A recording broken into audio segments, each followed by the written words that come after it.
নমস্কার, সকলকে স্বাগত। আজকে তোমাদের দেখাবো বাদাম চাষ।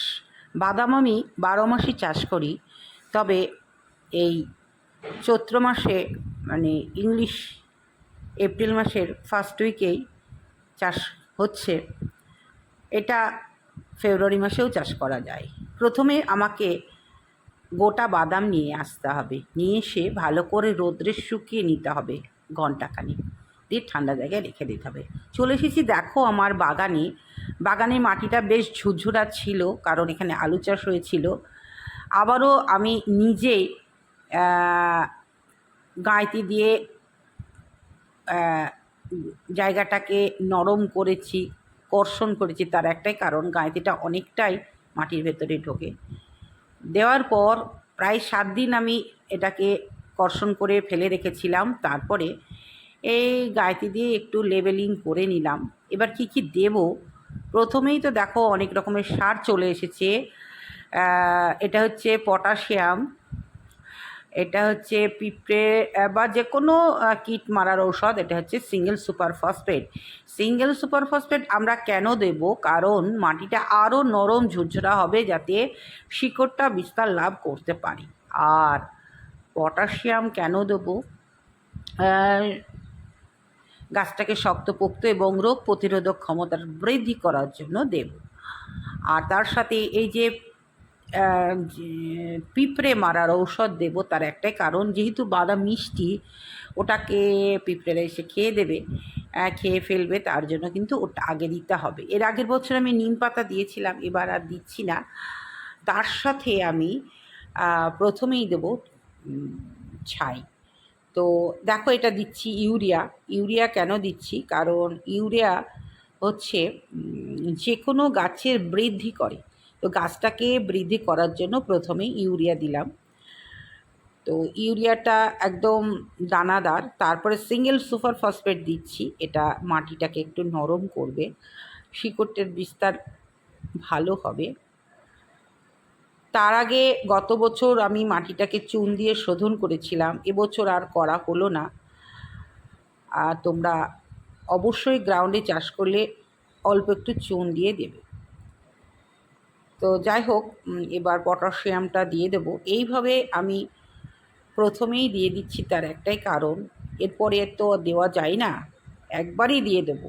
ওপর দিয়ে গাছ বেরোনোর পর আবার আমি কি দেব সেটা কিন্তু তোমাদের জানিয়ে দেব। তো দেওয়ার পর একটু একটু করে বাদাম ছাড়িয়ে প্রায় আমাদের আঙুলের 8 আঙ্গুল দূরে দূরে একটি করে বাদাম দিয়ে 2 দিক দিয়ে মাটিটাকে ঢেকে দিতে হবে।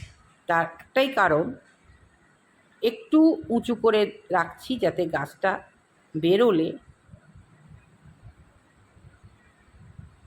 শক্ত হয়ে থাকে। কারণ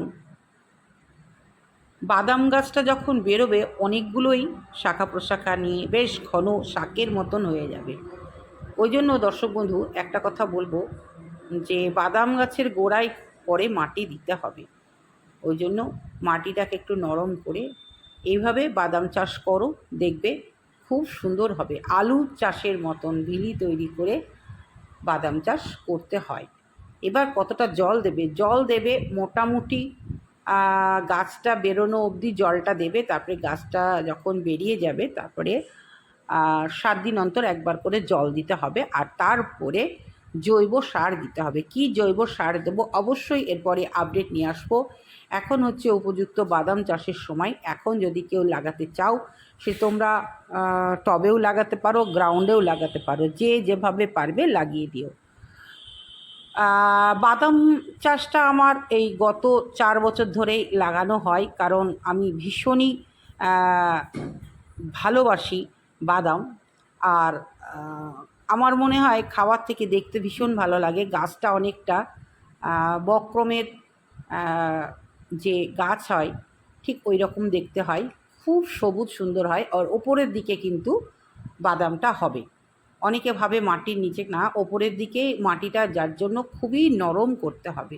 এইভাবে দেখো, আমি 2 বার করে তোমাদের দেখিয়ে দিলাম। এইভাবে বাদাম চাষ করবে, তাহলে দেখবে খুব খুব সুন্দর বাদাম হবে।